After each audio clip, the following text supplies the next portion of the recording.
काय करत होता? दे ना आबा, मी आहे नाही.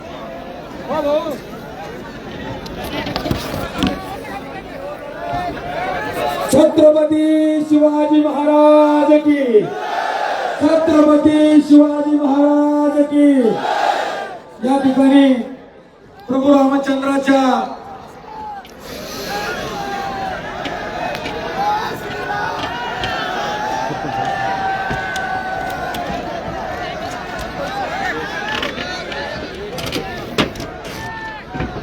ते म्हणते ते एक जण स्वागत करते मग चालू करते काय असं त्यांचं जमा पाटलांचं कसं करा.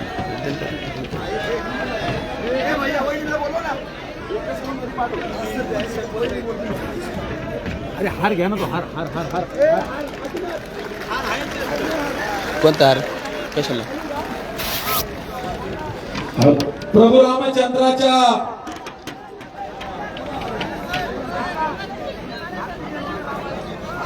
चरणी नतमस्तक होत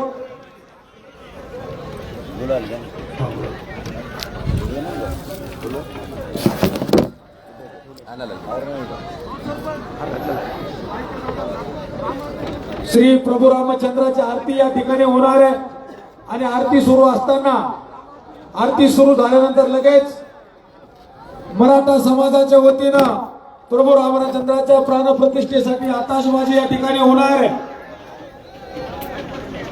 या ठिकाणी आरती सुरू होईल. ओ दादा, हॅलो.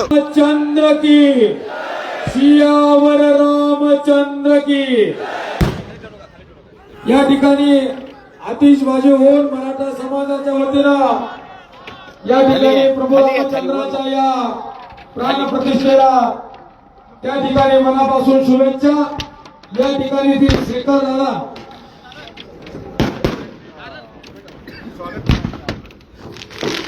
शेखर दादांना विनंती करतो की आरक्षण योद्धे श्री मनोज दादा जरांगे पाटील यांचा त्या ठिकाणी सन्मान करावा. महाराष्ट्रातील 36 जिल्हे, महाराष्ट्रातील 36 जिल्हे यानंतर तुमच्या आणि त्यांच्यामध्ये जास्तीचा वेळ न घेता श्री मनोज दादा जरांगे पाटील आपल्याला मार्गदर्शन आणि सूचना करतील. बाकीची बाजू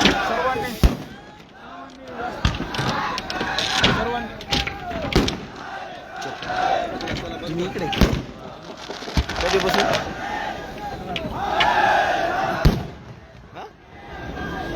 कधी बसू? काय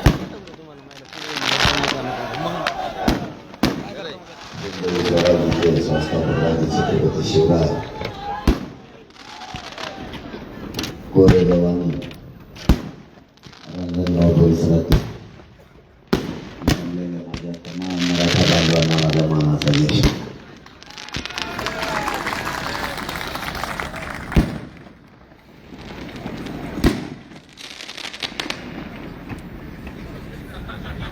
आता इथं बंद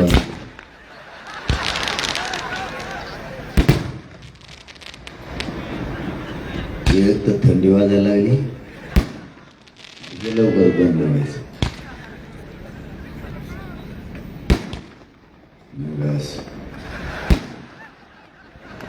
जास्त सुरू झालं वगैरे.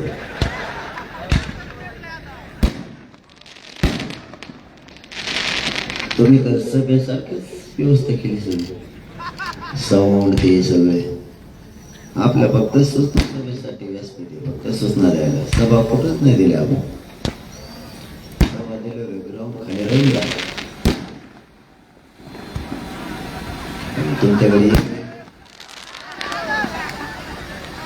तुमच्याकडे वेगळेच प्रकार आहे.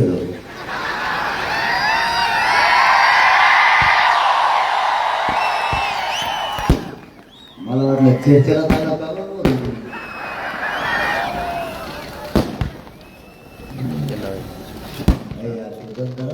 साहेब म्हणाले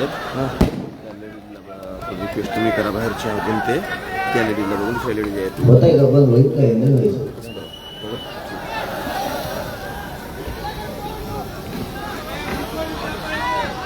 माय बापा आपली लढाई आता ही आहे. अंतिम टप्प्यात. आता आपण या आरक्षणाची लढाई जिंकत आहोत. तुम्हाला माझी विनंती आहे, अशी संधी आपल्याला पुन्हा नाही येणार आहे. संधीचं सोनं करायचं. श्रीमंत मराठा असो किंवा गरीब मराठा असो, शेतकरी मराठा असो किंवा नोकरदार मराठा असो, शिक्षणाला सगळ्यांना पैसे घालावे लागते आणि सगळ्यांना स्वप्न एकच असतं की आपलेही लेकर आता अधिकारी झाले पाहिजे. परंतु ते स्वप्न या आरक्षणामुळे पूर्ण होत नाही आणि सगळ्यांना पुन्हा एकदा काम शोधावं लागतं. उच्च शिक्षण आणि नोकरीमध्ये आपला जर टक्का वाढवायचा असला तर आपल्याला आरक्षणाशिवाय गत्यंतर नाही. ज्या अवघडत मग सगळं कार्यक्रम बिघडायचं मागे दिसत. तुम्हाला मुंबईला असंच करता का बंद?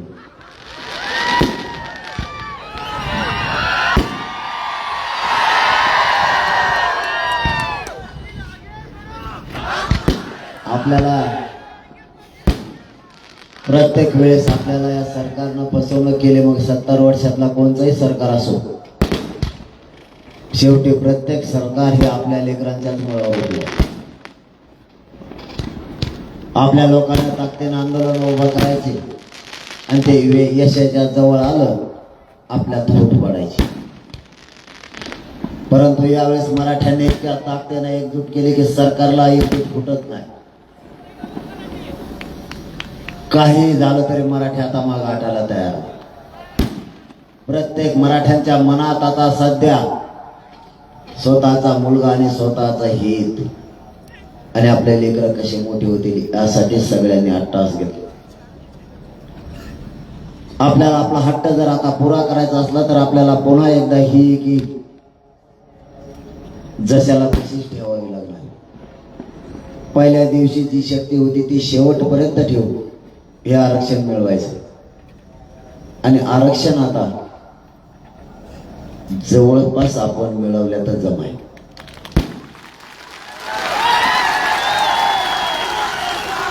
या राज्यातला किंवा या देशातला आता कोणीही आडवा आला तरीही मराठ्यांना ओबीसीतूनच आरक्षण मिळणार यात काही शंका नाही.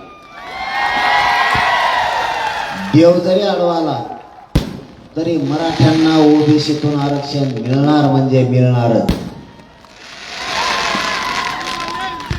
4-2 जण होते त्यांचा कार्यक्रम केलाय आपण.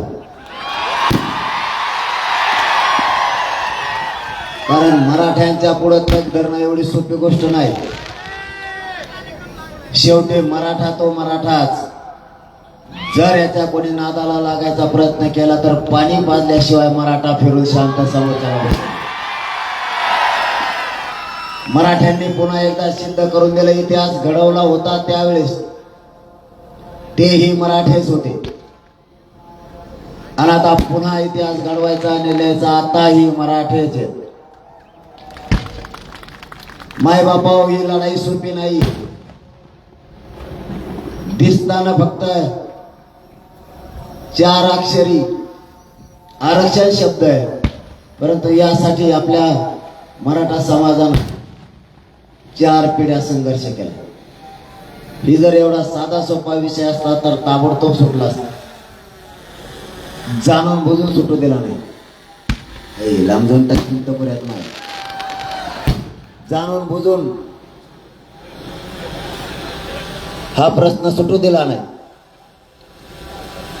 सगळ्यांचं स्वप्न होतं मराठे एक होऊ द्यायचे नाही.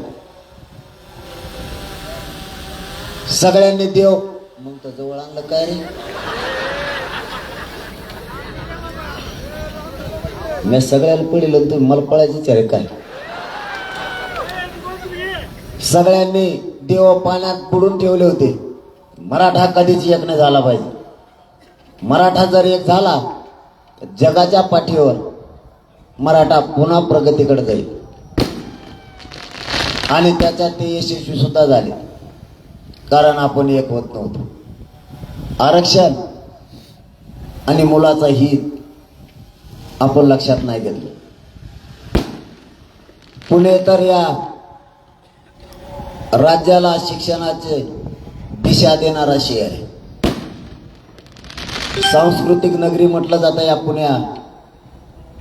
पुणे जिल्ह्याला. इथूनच बीज सगळी पेरली गेली आणि राज्यातला आणि देशातला विद्यार्थी इथून घडतोय. जर या विद्येच्या माहेरीतून आणि या जिल्ह्यातल्या बांधवांनी जर ठरवलं पुणे तुमच्या, मुंबई तुमच्या हाकेच्या अंतरावर आहे, जायचं आणि येताना आरक्षण आणायचं, तुम्ही ट्रकेला बांधूनच आरक्षण घेऊन येता का नाही? पण आता तुम्हाला मनावर घ्यावं लागणार आहे. खूप झाला आता लोकांना मोठं करायचं. आपले पोर आपण कधी मोठे करायचे यासाठी आपल्याला आता झुंजायचं. सरकारला माझं या कोरेगाव आणि राजरगाव नगरीतून आव्हान आहे, किमान आता तुम्ही शहाणे असाल तर एका गोष्टीची जाणीव ठेवा. आंतरवालीपासून कोरेगाव रांजणगाव पर्यंत एकही गाव असा नाही का रात्रंदिवस लोक रस्त्यावरची थंडी जागे आहेत. या लोकांच्या वेदना जाणून घ्या.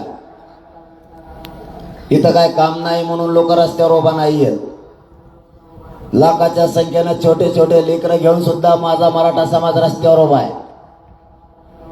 तुम्ही वेळेवर भाण्यावर या, नसता तुमची आम्ही पूर्ती जिरवल्याशिवाय आता मागे सरकणार नाही. आम्ही तुम्हाला वेळोवेळी सांगितलं, आमच्या लोकांचा नाद नका करू.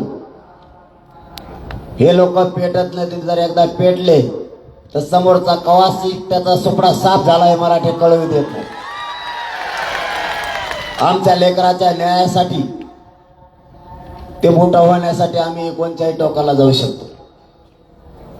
आणि ते मराठ्यांनी पुन्हा एकदा सिद्ध करून दिलं. नुसती मुंबईची हाक दिली, अख्खे मराठी मुंबईकडे निघाले. आता मला टेन्शन यायला लागले. मला मुंबई जायच्या आधीच मुंबई फुल होती का काय? मी इकडंच राहत हो का काय? इतके तरायला लागले ते नमुने. हे मराठीचे पोटे असे बेकार आहेत. 9 वाजले काय तुमचा लय आवाज निघतो म्हणून.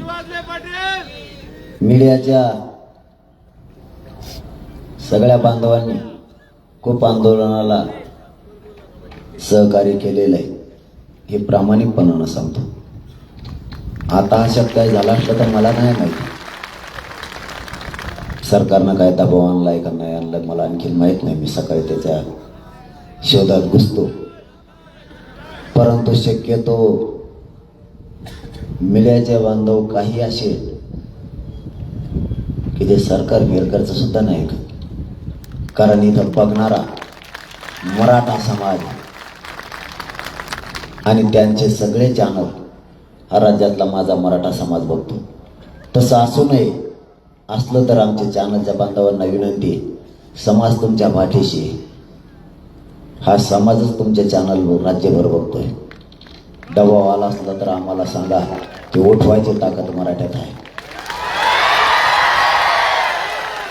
फक्त महाराष्ट्रातल्या भरातल्या सगळ्या मराठा बांधवांना सांगतो, खात्रीशीर आपल्याला माहिती मिळेपर्यंत मीडियाच्या बांधवांना काय म्हणू नका.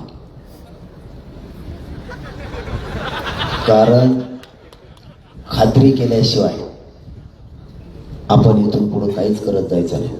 वैयक्तिक जीवनासाठी सुद्धा सांगतोय तुम्हाला, आपण गैरसमजावरती सुद्धा 2-2 पिढ्या एकमेकाशी बोलत नाहीत. आपल्या भावकीच्या वादाशी फक्त गैरसमजातून. खात्री केल्याशिवाय कशावरच विश्वास नाही ठेवायचा. मी आंदोलन सुरू करताना अगोदर मराठ्यांचं आरक्षण कुठे हे शोधलं, मग सुरू केलं.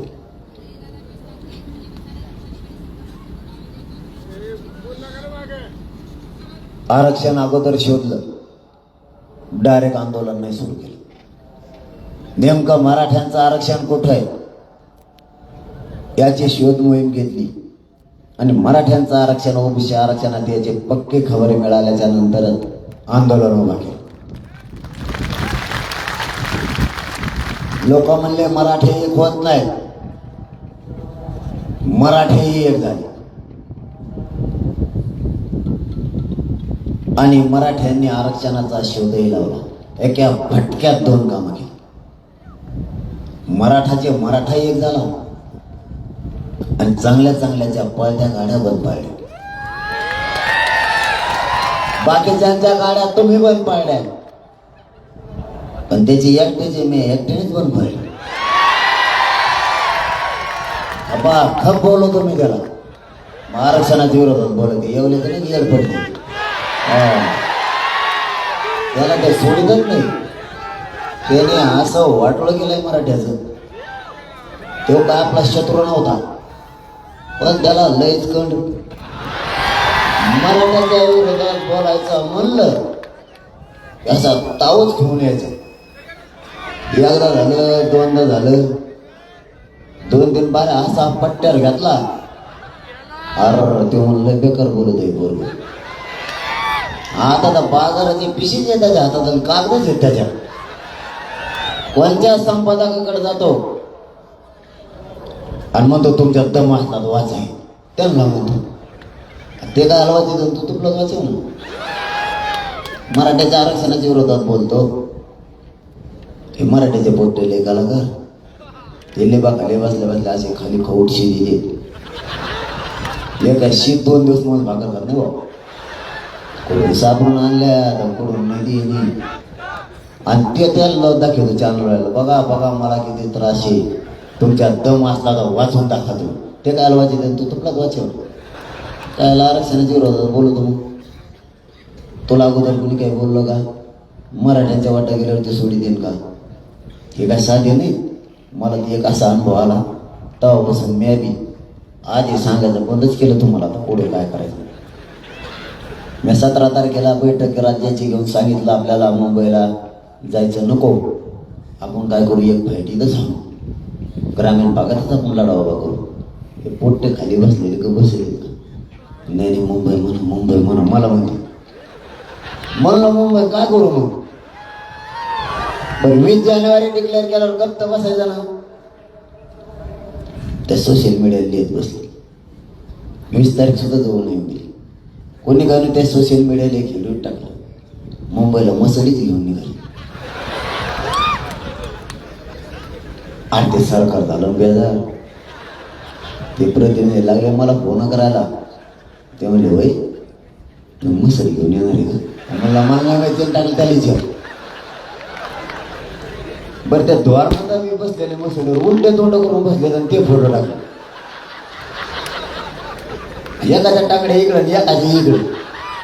ते म्हणते होय मसळीवर किती लोक बसतात म्हणलं ते मी मला माहित नाही, तोच बघायला. मी म्हणलं होतं पोट समाजाच्या नादी लागू नका, कारण युद्ध लढावीत मराठ्यांनी आणि जिंकावी सुद्धा मराठ्यांनी, पाटीलकी करावी मराठ्यांनी, पाटीलकी गाजवावी सुद्धा मराठ्यांनी. ते कोणाचं पण काम नाही. मराठ्यांना न्याय द्यायचं सुद्धा कळतं.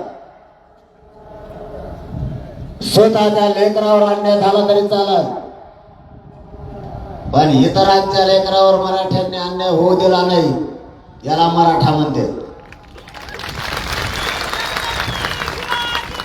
कधी काही संकट जर आलं तर मराठ्यांनी स्वतःच्या मुलाकडे लक्ष दिलं नाही, पण इतरांच्या पोरांचा घाव स्वतःच्या अंगावर झेललाय. काही केलं तरी मराठ्यांनी स्वतःला न्याय द्यायच्या भूमिकेत कधी झाला नव्हता. पिढ्याला पार मराठ्यांनी इतरांना साथ दिली. कधी कधी कोणाच्या लेकराला कमी पडलं तर त्यांना जास्तीचं दिलं आणि स्वतःच्या लेकराला नाही दिलं. दुसऱ्याच्या लेकराच्या डोळ्याचे अश्रू पुसायचं काम मराठ्यांनी वेळोवेळी केलं. पण स्वतःचा मुलगा टाळो फोडत जरी असला तरी त्यांच्याकडे दुर्लक्ष केलं. मराठ्यांनी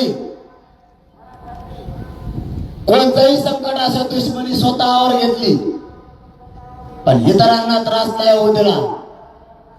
आज माझ्या मराठ्यांचे पोर अडचणीत आले तर तुम्ही आमच्या विरोधात दंड थोपटून उभा राहिला. मराठ्यांना यापुढे याची जाणीव असू द्या. आपण सगळं हाताने प्रत्येकाच्या पाठीशी उभा राहतो, पण येणाऱ्या काळात पुढचा माणूस आपल्या पाठीशी उभा राहणार आहे का? तरच त्याच्या पाठीशी उभा राहायचं, नाही तर अजिबात इथे यापुढे राहील नाही राहायचे. 70-75 वर्षाचे जे पक्ष झाले त्या पक्षातल्या सगळे नेते आपल्याच बापदाद्याने मोठे केले. कधी कधी आपल्या मुलाला जर गरज लागली तर तो आपल्या मदतीला धावून येईल म्हणून त्याला मोठं केलंय. आज आपल्या पोरांना गरज आहे आरक्षणाची. कोणत्याच पक्षातला एकही नेता आपल्या मुलाच्या बाजूने बोलायला तयार नाही. या आत्ताच्या अधिवेशनात जे काही आमदार आणि मंत्री आपल्या मुलाच्या बाजूने नाही बोलला. जे कोण बोलले त्याचा स्वार्थ डोळ्यासमोर ठेवूनच बोलले. 50% वरचं घ्या खालचं घ्या. तुला कोणी मागणी करायला सांगितली ती? आम्ही ओबीसीतून मागतो. तो कसं काय म्हणतो त्याला धक्का नाही लागता घ्या. त्याला धक्का लागून नाही पडून तिकडे नदी द्यामध्ये. सगळीकडे लक्ष ठेवून बोलायचं. मराठी आता इतके दूध पुढे नाही राहिले. त्यांच्या लक्षात आलाय आता आपला कोण. माय बापा आता लेकरं मोठं करायचं शिका. बस झाला आता. तुम्ही राजकारण करू नये या मताचा मी नाही. तुम्ही अवश्य करा, पण आरक्षण मिळूच तर नाही. पक्षीयन फिक्षीन नेतेन फिते काही नाही. आधी आरक्षण, मग तुमचं राजकारण करा. स्वतःच्या मुलाला एकदा आयुष्याचे आरक्षण देऊन दाखवलं. स्वतःचे लेकरं मोठं करण्यासाठी झुंजत आहे. तुम्हाला संघर्ष करावा लागणार आहे. मी रातपाठ एक करतो. आता 3 वाजले. मी रातपाठ एक करतो. आज 4.5 महिने झालं घराच्या बाहेर आहे. आणखीन उमऱ्याला सुद्धा शिवलो नाही. रात्रंदिवस माझ्या मराठा समाजाला जागा करतो. संधी आली तर सोना करा. रातपाठ कोण करत असतो माहिती तुम्हाला? राजकारणी. रात्री दिवसा येईन, उन्हात येईन, गारत येईन, आपलं दार वाजीन, आपल्या कड्या वाजीन, चहा आपलाच पिईन. परत म्हणाल माझ्याकडे लक्ष ठेवा. काय लक्ष ठेवतो तो आयकडे? इथं आमचा वाटोळं झाला, परत तो आयकडेच कवर लक्ष ठेवतो. तो या खाली बार आमच्याकडे लक्ष ठेवलं का? तो डांबऱ्या टाकतो म्हणजे काय? तुम्ही कस करतो म्हणजे आमचे पोरं मोठे झाले का? त्याच्यात पैसे मिळते तुला का फुकट नाही टाकी? बिगर पैसे मिळाले कर बरं म्हणा एखादं. त्या टेंडरला सुद्धा हात लावणार नाही. ते म्हणून फेकून देतो टेंडर तिकडे. इथं प्रत्येक जण स्वतःच्या मतलबासाठी करतो. आपल्या पोरांचं काय? त्याचे पोरं गेले परदेशात शिकायला. आपल्या पोरं काय उसं तोडायला पाठवता का? कायमच्या हमाल्या करायचंय त्यांना. कधीतरी जागे व्हा, शहाणपणाच्या भूमिकेत या. अशी संधी पुन्हा मराठ्यांना नाही येणार होता. रातपाठ एक करून मराठ्यांना जागा करतोय. याच्यात माझा काही स्वार्थ नाही. आणि मी कोणाला मॅनेजर होत नाही. सरकारचा तोच नेमका प्रॉब्लेम आहे. मी त्यांना मॅनेजर होत नाही, फुटतच नाही. आणि ते मला आधी माझे लेबर कसं दिसतं याला आत्ता फोडू. ते माझ्याकडे आले मी खपाखप बोललो. तुम्ही टेव्या बघा का? तुमच्याकडे टेव्या आहेत का? पण 7-8 जण हा म्हणले. मग आपला दंड कसा आहे? त्याला फोन करून विचारा ना. माझ्याकडे कोणालाच माफ नाही. अरे माझ्या कुटुंब बाजू सरला मी या समाजासाठी, तर बाकीचीच काय किंमत करणार आहे? कारण या समाजालाच आता माझ्या बाप्पांना आणि पूर्ण आयुष्याच्या या समाजासाठी अर्पण केले. आरक्षणाचा गुलाल या मराठ्यांच्या लेकराच्या डोक्यावर टाकल्याशिवाय मी आता शांताला बसत नाही. फक्त तुम्ही एक दोन फोटो देऊ नका. थंडी वाजती, थंडी खूप वाढली, जास्तीचा वेळ नाही घेणार, कारण ही सभा नाहीची, आपण कुठं सभा दिलेल्याच नाही. आपण ही गाड्यावरले आपल्या सोबतच्या रॅलीतल्या लोकांसाठी सूचना देण्यासाठी व्यासपीठ असणं आवश्यक आहे, कारण हे लोकांची संख्या पण भरपूर आहे. पण मला आमच्या एक गाड्या दिसल्या नाही, गाड्या गेल्यात पुढे पुढं पाठीमागे. मला वाटलं गेल्या का पुढं मुंबईला, ते गेले तारायला लागले. त्यांना वाटतं गेले तर मग गाड्या आणतात. आम्ही आता गावोगाव इतके लोक थांबले, गाड्या पळत कशा, त्यांना वाटतं सच्ची गाडी निघावून तर मुंबईतच थांबव. त्यांच्यात कुजबुज करते कवाशी किती मुंबई, त्यांना असं दमच नाही का ना इकडं. तिकट ठरल्यापासून तयारीलाच आहेत. मी सहज म्हणलं सगळ्यांनी कामावर पण घ्या, 20 जानेवारीच्या आता आपल्याला मुंबईला जायचं. एक जणांनी असा व्हिडिओ टाकला, इतकं गावाला पाणी दिलं त्याने रानशी ओळख द्यायचं. तेव्हा मला माघारी तर वापसात नाही झाला पाहिजे माझ्या रानाला. बघा मराठीचे पोट्टे. आणि आता हे मुंबईत गेल्यावर त्याला तेच धाक पाडा, इकडे इतके तर की तिकडे आले काय करते. आणि ते आहेत पिकाला का राडा नाही. शांततेच्या युद्धात एवढी ताकद आहे. शांततेचं आंदोलन केलं म्हणून निर्णयाच्या प्रक्रियेत आरक्षण आलंय. फक्त तुम्ही शांततेत मांड्या घालून बसा, आरक्षणच आलं मुंबई. गेले तर रवायचे यांना मी समजतो. आणि ते मगच ऐकलं दुसरा आता होते कुठं गेला असतं. लय कार्यक्रम आवडे त्यांचा. तिथे गेल्यावर काही करणार नाहीत मला माहिती, परंतु त्यांना धाक पडायला त्याला मी काय करू. त्यातले काही प्रतिनिधी मला फोन करून विचारते, तुम्ही डोंगरात मुक्काम टाकला. आपल्या डोंगरात मुक्काम आहेत ना, तुम्ही कुठं मोजा, तुम्ही सगळे डोंगरच. म्हणलं तू मग आणि डोंगर सोडून गेला, मागे येऊन मुक्काम टाकले. तुला काय सांगू काय टाकले आम्ही.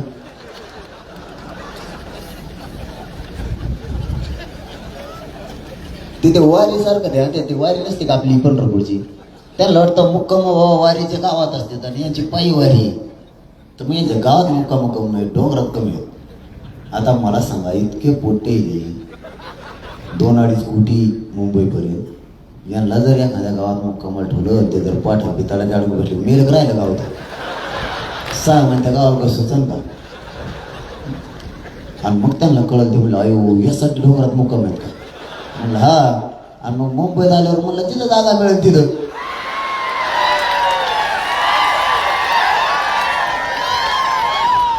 त्याच्यात हे पोट्टे ते व्हॉट्सअप फेसबुकला लिहून टाकले. मंत्री कुठं झोपतो बघायची, गादी कसली असते बघायची. आणि त्या कचाट्यात का गादी सापडी त्याचं कामच झालं म्हणून सांगायचं. इमान बघायचे. आता का पंख्यावर जाऊन बसतो इमानाच्या. मला तर असा धाक पाडा हे. मी अमरवून पुशाला बसल्यावर एक दिवसभरात माझ्यापाशी बसते का मी जागा आहे तवर. रातचे सगळे मुंबई फिरून येते का म्हणून. ते मध्ये हिरोईचे बंगले कुठे ते बघायचे, बिस्किटाच्या कंपन्या कुठे त्या बघायच्या. एक जणांनी तर मला त्या गिरगाव चौपटीचा नकाशात टाकेल. ते मला असं गेलं का असं गेलं का, तसं गेलं तिकडे ते असतं. म्हणजे हे गेले बी का म्हणलं की मापा घेऊन आले मुंबईत. आणि आपण तरी सरकारला कुठं काय मागितली, एवढी एक तर गोष्ट मागितली. आपण आपलं सगळं साहित्य सगळं चालले, सरपाना सगळं राखे डिझेल देणार नाहीत गाडीला. त्याचे सौर ऊर्जाच बसल्यात काही गाडीला. ते म्हणतात कोकण वायर खुशीला की आपली गाडी मुंबईत थांबती, म्हणलं मध्ये थांबतच नाही. इतकं डोकं लावतात पुढचं. मी सरकारला वेळोवेळी प्रामाणिक मतानं सांगितलेल्या मराठ्यांच्या हक्काचं आरक्षण तुम्ही त्यांना तडपू नका, कारण त्यांना सुद्धा काही मर्यादा आहेत, त्यांना सुद्धा संयम आहे. माझ्या पुणे जिल्ह्यातल्या सगळ्या मराठा बांधवांना माझी आज विनंती, एकजूट कायम ठेवा. आपल्या पोरांना आरक्षण द्यायचंय, आपल्या पोरं यात मोठे होणार आहे. मतभेद असतील तर बाजूला ठेवा. उद्यापासून इतकं संपर्क साधा, अख्खा पुणे जिल्हा एकत्र आला पाहिजे, इतकी ताकद लावा. कारण आम्ही तुमचे लेकरं बनवून मुंबईकडे निघालो. लेकराची माया आमच्यावरती ठेवा, ताकदीनं उभा राहा. तिथं जर काही त्रास देण्याचा प्रयत्न केला तर इकडे तुम्हाला शांततेत आंदोलन करायचं. मुंबईच्या गल्ली गल्लीत मराठा 26 तारखेला राहणार आहे, गल्ली गल्लीत मुंबईच्या. आणि जर तिकडे काही त्रास दिला तर महाराष्ट्रातल्या रस्त्यावर फक्त आणि फक्त मराठाच दिसला पाहिजे इतक्या ताकदीने बोला. माझा शब्द आहे तुम्हाला आता मी नाही आठवत, कारण मी शब्द एकदा जर फेकला तर वापस नाही घेत. आता जीव जरी गेला तरी आरक्षण मिळेपर्यंत मागा नाही आठायचं. कारण मला 26 दिवसाचं उपोषण केल्यामुळं एका महिन्यात 2 उपोषण झालेले, 17 आणि 9. माझं शरीर मला साथ सुद्धा देत नाही तरी मी मग आटायला तयार नाही. कारण एवढी संधी आपल्या लेकराला न्याय देण्याची, आणि आपण आहे तोपर्यंतच देणं गरजेचं आहे. नसतं आपल्या पाठीमागं आपल्या लेकरांच्या खूप हाल होऊ शकते, ते लक्षात असू दे. म्हणून आपल्याला हे आरक्षण द्यायचे. मी नाही माझ्या जीवाची पर्वा करणार. मी असल नसल मला माहीत नाही. सरकारने गोळ्या जरी घातल्या तरी झेलायची तयारी यावेळेस. पण आरक्षण घेतल्याशिवाय आणि सगळ्यांचा बंदोबस्त केल्याशिवाय आता मुंबईतून माघारी फिरायचं नाही. म्हणजे तुम्हाला पुन्हा पुन्हा तीच विनंती, काहीही झालं तरी 2 गोष्टी करा. मी तुमच्यात असल नसल मला माहीत नाही, परंतु माझा मराठा समाज खूप पिढ्यानंतर एकत्र आलाय. त्यांच्यातले एकजूट फोटो देऊ नका. आता काही झालं तरी हरकत नाही, एकजूट फोटो देऊ नका. आणि माझा विचारही मरू देऊ नका. तुम्ही काम करताना ताकदीनं करा, आणि आपल्या घराघरातले मराठ्यांचे लेकरं मोठे झाले पाहिजेत यासाठी ताकदीनं एकजूट राहा. मुंबईकडे लक्ष असू दे, कारण गेलेले पोरं सुद्धा तुमचेच आहेत. त्यांना अडीअडचणी जर आल्या तर इकडं ताकदीनं उभा राहा. आणि तुम्हाला मुंबई जवळ आहे, शक्यतो तुम्ही सगळ्यांनीच मुंबईकडे 26ला चला. तयारी केली का? नक्की सांगा बरं का. इथं हो म्हणायचं मला एकट्याला कुठं घ्यायची. सगळेजण जरा जोराने निघा तिकडे. निघले नमुना मी का असं मुंबईत जाईल मैत्रिणी म्हणते त्यांना. ते जर मध्ये काही चाळे करायचे प्रयत्न केले, मी बी असं लागलोय त्यांना. तुमच्या रक्तामासाचा आहे, खानदानी आहे, फुटणार नाही. आणि तुमच्याशी गद्दारी मरेपर्यंत करू शकत नाही. कारण ज्या समाजाला मायबाप म्हणलं त्याच्याशी गद्दारी करणारी पैदा समाजी नाही. मी नाही गद्दारी करू शकत. म्हणून तर यांनी सगळ्यांना हात टेकले. प्रत्येक बैठकीला मंत्री बदलतो आपल्या, डबल देव माघारी येतच नाही. एकदा जर कचऱ्यातून माया गेला दुसऱ्या बारी ते म्हणतो तिकडं नको जायचं. तुम्ही तुमच्या दुसऱ्या पाठा नाही तर आपला राजीनामा घेतला तरी चालेल, तिकडे जात नाही.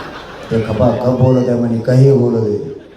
आणि बोलतच 4 भीती तर बोलत नाही, मीडिया पुढंच बोलत आहे. इकडं सगळं कार्यक्रमच लागत आहे मला. त्यामुळे प्रत्येक बैठक शोधून बघा, डबल आपल्याकडे माघारी आली नाही. सगळ्यात जवळपास 27-28 बैठका झाल्या 4.5 महिन्यात. फिरून ते मंत्री माघारी आलेच नाही. काही ते विचारायला म्हणून गेले तर आणखीन माघारी आले. मी त्यांना खूप वेळेस म्हणलो आमचं आरक्षण कुठं आहे. ते म्हणले आम्हाला नाही माहीत. म्हणलं मग तुला कसं काय मिळालं. ते म्हणलं मी साहेबाला विचारून येतो. आणखीन माघारीत नाही आला. असे लय जण मध्ये तुम्हाला म्हणले तुम्हाला विमानाने नेतो पण मुंबईला बैठक चल. म्हणलं तुलाच जाय एकटा हिंड तिकडे गौरव. मी माझ्या मायबापाला आणि या समाजाला सोडून कधीच एकट्यात चर्चा नाही केली. काय बोलायचं ते पवित्र व्यासपीठ आहे मराठ्यांचं, याच्यावर सांगा. आणि यावरच चर्चा केली. समाजावरती मी विश्वास ढळू दिला नाही आणि माझा प्रामाणिकपणाही समाजासमोर सिद्ध केला आहे.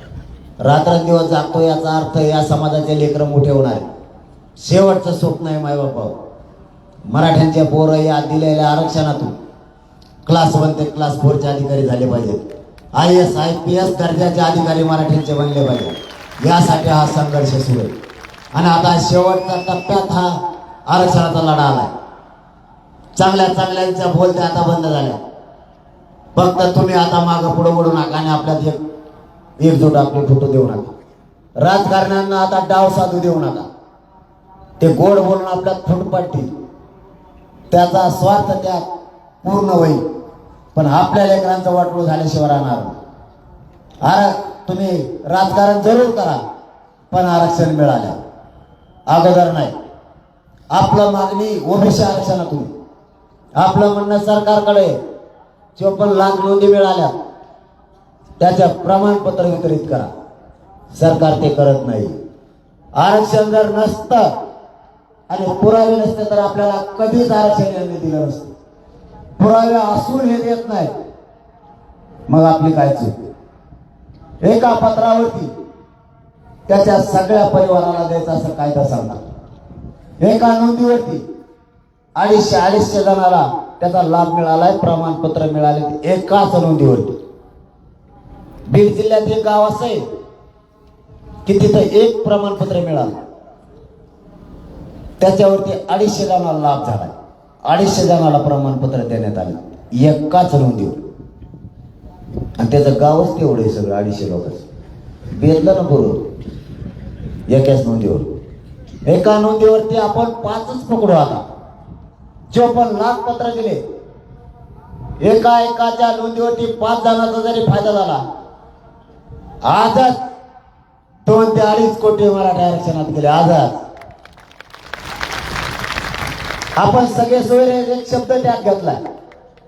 त्याच नोंदीच्या आधारावर गणगोतातील सगळ्या सोयऱ्यांना त्याच नोंदीच्या आधारावर प्रमाणपत्र देऊन आरक्षणाचा लाभ द्यायचा.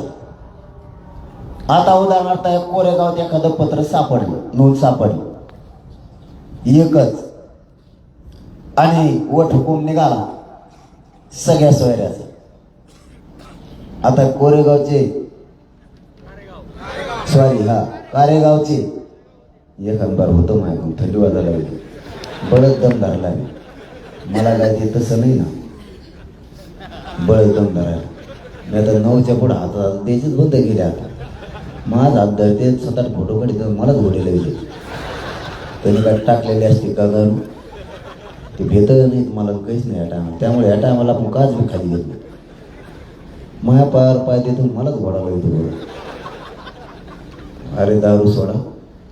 मराठ्यांनी जर 2 कामं केले ना, पोरांना आयुष्याचं आरक्षण द्या, व्यसनापासून दूर जा, जात सुधारलीच म्हणून सांगतो. तुम्ही प्रगती रोखू शकत नाही. आणि ते बंद करा. ते आरलं वायदा होतं, त्यांनी ऐकत नाही. त्यांनी खाली बस म्हणलं ते उभं राहतं, उभं राहा म्हणलं ते खाली बस. त्याला वाद सरक म्हणलं, मग ते आमच्या गाडीवरच गाडी आणतं. एका गावात मी म्हणजे आमच्या पोरांनी विचारलं, माझ्याकडं परत नाही दारूवाली द्यायची. ते म्हणलं, राव तुम्ही बरेच जण झोलले होते सर. ते म्हणलं, तुम्हीच यायला उशीर केला, मग काय करावं तो बघा कार्यक्रमांचा. म्हणजे आम्ही यायला उशीर केला मग ते टाकून आला. वा वा वा धंदा. सगळ्या सोयऱ्यांचं या शब्दाचा इतक्या लांबपर्यंत प्रयोग होतो. तुमच्या या गावात जरी एक नोंद सापडली, तुमचे सोयरे पुण्याकडे, पुण्याकडून कोकणात तुमचा येडा इतका लांब जातो, एका सोयऱ्याचा एका नोंदीचा थेट मुंबईतून परत तुम्ही पश्चिम महाराष्ट्रात ओळून येतो. तुमचे सोयरे तिकडं पसरलेले, तिकडून तुमचं बेट परत पुढं लांबत आहे मराठवाडा. निघालेच परत तुम्ही विदर्भातून खानदेशात. मग तुमच्या एका नोंदीनी सगळ्या महाराष्ट्राला येडा आणा. आणि 54 लाख नोंदीवाल्यांच्या जर सगळ्या सोयऱ्यांना गणगोत्यातल्या द्यायचं म्हणलं, त्याची नोंद सापडली नाही, त्याला कोणाच्या आधारावर? ज्याची नोंद सापडली त्याच्या आधारावर एक तरी मराठा खाली राहील का? झालं मग सर सगळं झालं का नाही झालं? खाली कोणी राहिलंच नाही. त्यांनी उलट केलं थोडं. एवढंच सांगतो ना. आता मला लई थंडी वाजायला लागली. 54 लाख प्रमाणपत्र द्या आणि त्यांच्या परिवाराला द्या. 2 आणि 3रा मुद्दा, सगळ्या सोयऱ्यांचा हुकूम अध्यादेश काढा. त्यांनी अगोदर चळवळ सुरू केली, अध्यादेश काढायची सगळ्या सोयऱ्यांची. अरे म्हणलं, तुम्ही सगळ्या सोयऱ्याचा अध्यादेश काढता, पण त्यांनी प्रमाणपत्र घ्यायचं कोणाला? मग बसली. 54 लाख लोकांना जर अगोदर पत्र दिले तरच त्याच्या सगळ्या सोयऱ्यांना फायदा होईल ना. बागायती एखादी शेती करायची म्हणलं आधी येर खंडा लागेल ना. का आधीच मोटर राहून ठेवतो, मग काय टाकतो ठेकडात माती तिथं. तो आधीच आदेश काढायला म्हणलं, ते लय लाडात आलं माझ्याकडे. त्याला वाटलं सगळे सोयऱ्याचं काम झालं म्हणजे उठून आता आंदोलनाचं. मी जवळ येऊन दिलं त्याला वाचेलं बिचेलं, म्हटलं आता तेच काढायला लागलंय, खरं आहे सगळ्या सोयऱ्यांचं आहे, हे बी खरं आहे, त्याच्याबद्दल तुमचं स्वागत. पण ह्या सगळ्या सोयऱ्यांनी ही कागद घेऊन जायचं कोणाकडे? त्याच्या सोयऱ्याला प्रमाणपत्र मिळेल तरच जाईल ना त्याच्याकडे ठेवू, की तुमचं मिळालं आता मी तुमचा सोयरा आहे द्या मला शपथपत्र करू, बरोबर ना? आता त्या 54 लाख लोकांनाच येऊन दिलं नाही तर ती कागद काही नाही टकोर घेऊन हिंडायचा का? गेले मागे 54 लाख नोंदी आणि परिवाराला दिल्याशिवाय आपण या अध्यादेशाला हात नाही लावू शकत, स्पष्ट सांगितलं. कारण मी माझ्या मराठ्यांची फसवणूक नाही करू शकत, नसता ते आंदोलन करून तरी काय उपयोग. म्हणून आता त्यांनी पुन्हा चळवळ सुरू केली. 2-3 दिवसावर असे तुटून पडले, सगळे अधिकारी पडलेले, ते अधिकारी झोपत आहेत खुर्च्यावर जाऊन तिकडं बहुतेक. त्यांच्या शनिवार रविवारच्या सुट्ट्या रद्द केल्या, ते बी कसा कश यादीत असेल सरकारला, शनिवार रविवार सुद्धा सोडीनाथ म्हणत असेल. आता कसं काय प्रमाणपत्र सापडायला लागले, आता कशी वाटप सुरू झाली. आणि मग आम्हाला मुंबईची हौस होती का? तुम्ही आधी शिकेला असतं तर म्हणजे ती वेळ पाहिजे. वेळ किती देतो रे? वेळ पाहिजे काय बोल, 7 महिने काय दिलता मग? 7 महिने वेळ दिला, 1-2 दिवस नाही, मग थांबतच नाही. तर बघ ते म्हणतात मग हा बघ तिथंच खोट बोलत म्हणून जाईल त्याच्याकडे जात नाही मंत्री म्हणजे. मी खरं बोलतो, मी चूक नाही करत, मी माझ्या जातीशी प्रामाणिक आहे. हे आंदोलन तुमच्याशी संबंध मेंटेन करायला नाही केलं, माझ्या गोरगरीब मराठ्यांना न्याय मिळावा म्हणून आंदोलन उभा केलं. तुमच्याशी नाही बोलू शकत आणि मला काय देणं घेणं नाही तुमच्याशी. तुम्ही मला शत्रू मानायला लागलात हे मला माहिती, आणि मी तरी कुठं मरायला भेटतोय.